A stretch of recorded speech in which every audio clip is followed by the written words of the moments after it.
Beginning July 31st, dispatchers in Denver were put on a 4-day, 12-hour work week. That's an automatic 8 hours of overtime every week, but it's often more.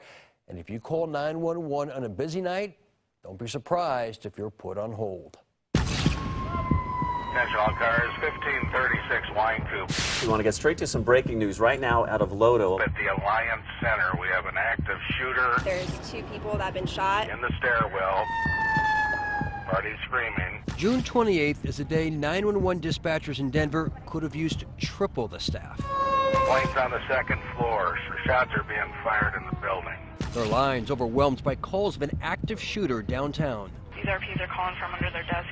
The Denver SWAT team arrived within minutes after Mickey Russell shot and killed his estranged wife, Kara Russell, and then himself. By all accounts, 911 workers and police performed well, but dispatchers didn't need a high-profile tragedy to feel understaffed. Somebody is going to get hurt. It's not a doubt of when it will happen. We've agreed to protect this dispatcher's identity because the city employee fears retribution for speaking out. What's morale like among the dispatchers right now? Horrible. Absolutely horrible. All people can talk about is quitting. People are just not happy. Beginning July 31st, Denver dispatchers have had to work at least 48 hours a week, be on standby for another 6 hours, and 60 hours a week isn't unheard of. A single shift can last 16 hours, and the turnaround time can be brutal. Leaving the building and within 8 hours being back at the building. Because you're having to work forced overtime? It kills you. You don't get enough sleep. You don't get enough time away from the job to come home, to de-stress, to do everything that you need to do to keep a healthy mind.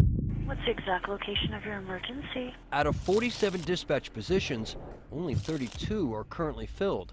Initially, the city told us it had 42 dispatchers, but 3 left in July, and another 7 are trainees who just graduated from the Classroom Academy and now need 10 to 11 weeks of on-the-job training. When the city sees how much is being spent on the overtime for current employees, and there's no excuse as to why they can't approve another class. From January 1st to July 9th of this year, the Problem Solvers found Denver spent $484,218.63 on overtime for its dispatchers and 911 operators. One man alone made nearly $33,000 in overtime. Another dispatcher made $22,000. What I can tell you is that we are not wasting taxpayers' money. Athena Butler is the director of Denver's 911 Operations Center. So we've gone through some schedule changes and some other transitions since I have come on board, and not everybody adapts well to change. That's in any industry. She says Denver's hiring 911 operators and dispatchers as fast as it can, doing 3 training academies this year instead of 2. It's not an easy position to hire for. It is a fully trained position because you are in charge of people's lives. Butler says 911 operations have outgrown this building, which is why Denver is moving its emergency center to this larger building at 45th and Peoria in 2018. That will allow for even more staff that the city has promised to budget. Understaffing at dispatch means delayed responses from police and medics. A 2014 audit suggested 99% of 911 calls be answered in 40 seconds or less. So the Problem Solvers asked for call logs from Friday and Saturday nights in June as a sample, and here's what we found. On busy weekend nights, dispatchers answered calls within 40 seconds 88% of the time, not 99. On the worst night, June 11th, about 76% of calls were answered within 40 seconds. This photo, shared with us from July 4th weekend, shows 74 calls in the queue. The longest wait time at that moment, 11 minutes, 44 seconds. When we were growing up, you never thought of being on hold on 911.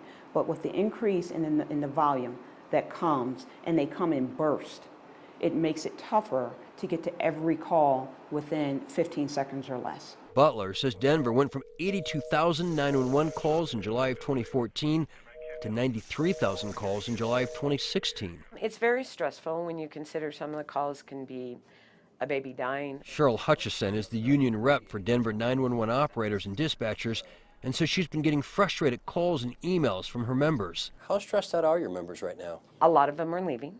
A lot of them are finding other jobs.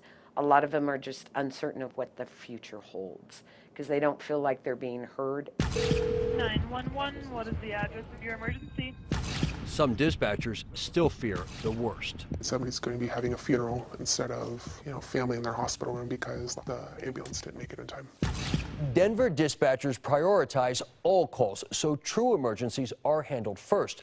But a former dispatcher who quit in disgust tells me it once took her 7 minutes to answer someone having a heart attack. If you've been put on hold while calling 911 for an emergency, we want to hear your story. Contact us at problemsolvers@kdvr.com. Rob Lowe, Fox 31 Denver.